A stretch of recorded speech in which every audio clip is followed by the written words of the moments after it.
Okay, we're going to do some lymphatic drainage points. So we did discuss how our lymphatic system really starts and terminates right here at this point. So this is going to be the main point that we are going to work on. You can see there's almost this little triangle that your anatomy forms, so it makes it very easy for us to see where we're actually going. You have all these lymphatic drainage vessels that need to come from your head down into your body, as well as from this 8-lane highway up into that smaller, much smaller road. So this area is going to be this high level of congestion. So if you can just start by draining these things out, any of your gua or lymphatic drainage techniques will just be that much better if you can do these for longer periods of time. So we're going to start at this terminus.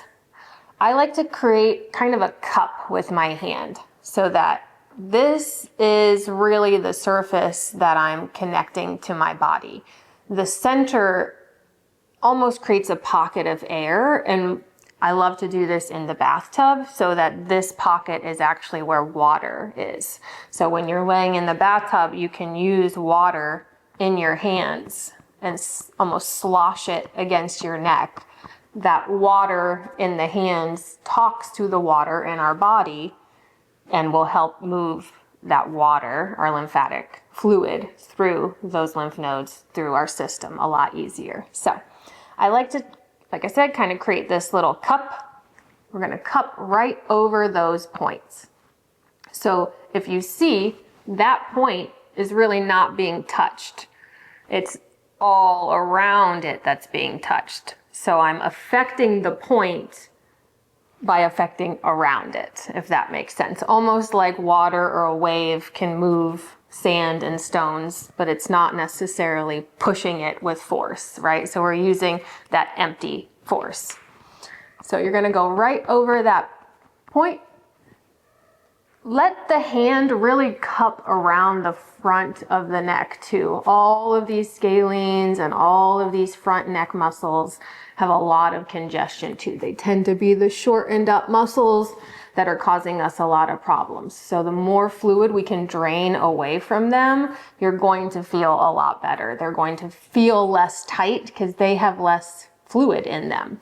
So once again, make our little cuppy hands. I'm going to go right on that point. And we're going to almost be kind of in the front of our neck like this. And we're going to just start our slow clapping. So I like to do this sometimes for minutes. So there's really not even a for sure amount that you will need to do. There's not an exact number. There's not an exact time. As I mentioned, some days you can do, I did it yesterday for about 20 seconds, started having immediately draining. Right now, I've already gone 20 seconds. I'm not feeling anything. So it really just depends on how much congestion you probably have that day, and how much is ready to get moving. So just keep going. I like to do this. Sometimes I count up to 500 and I'm still going. Just slow. Some people want theirs to be a little slower. Some people like a really, really fast pace. I tend to be somewhere in the middle. You'll find your own natural rhythm. That part does not necessarily matter. It's just getting the flow started.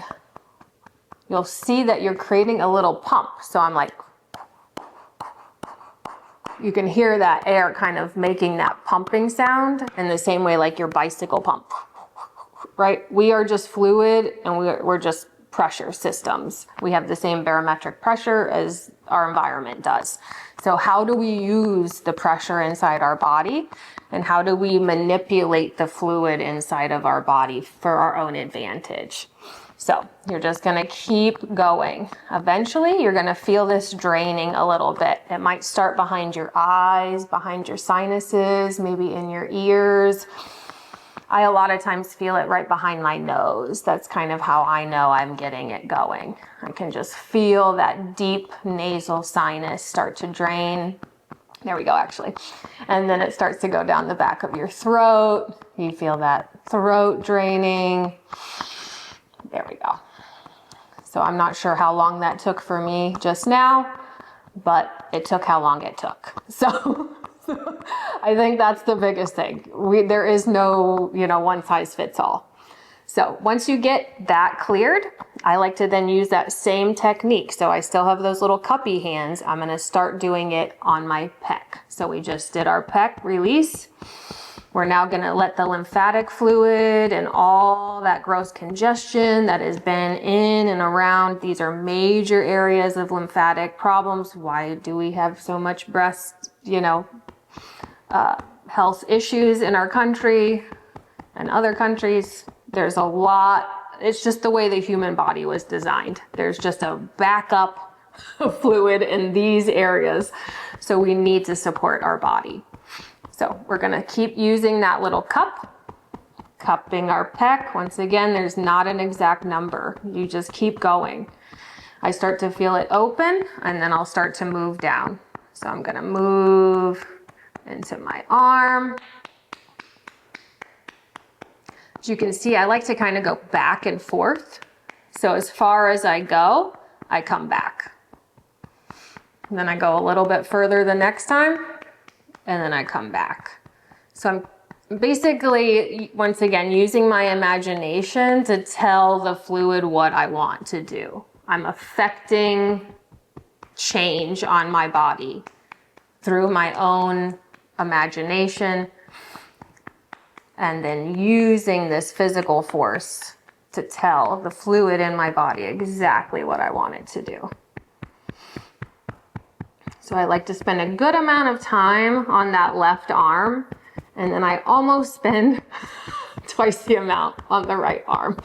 So our lymphatic system drains most, 75% of it goes to this left side. Some people speculate that's just because our heart is over there. That tends to be the main pump. So for some reason, the system was created with both legs and this arm all draining to this side. This arm has its own side.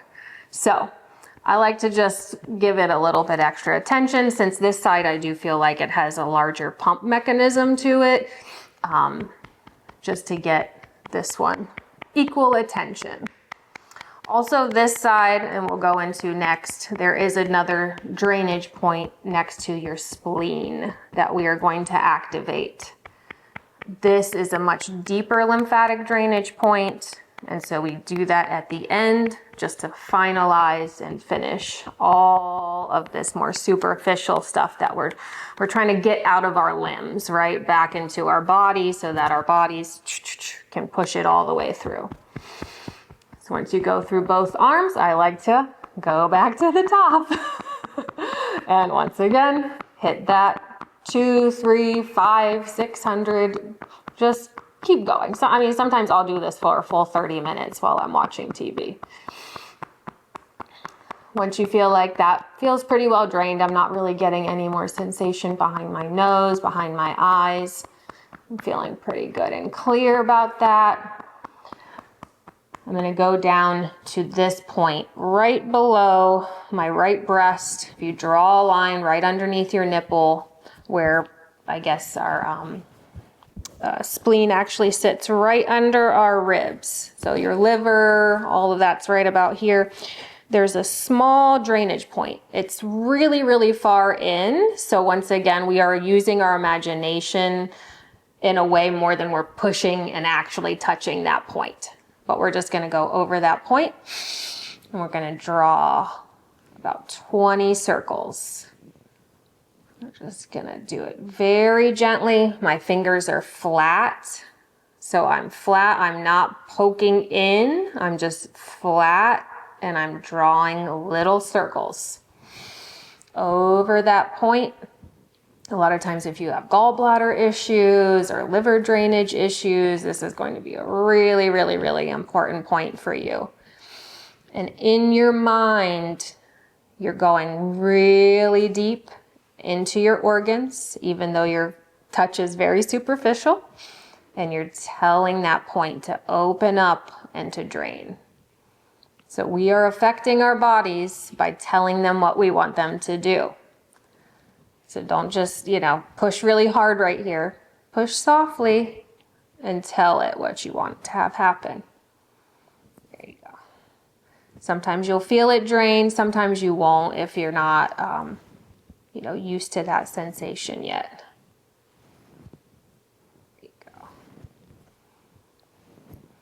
And if you want to, once again at the very end, we're going to come back to our point.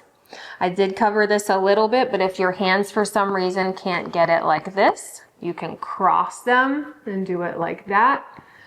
In that way, your hands will actually be a little bit more on the front of your neck, which is good too, because you really want to get this area to drain out the most.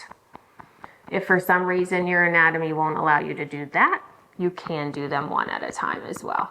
So whatever works best for you. And then if you have any questions about that, we can always cover that later. So.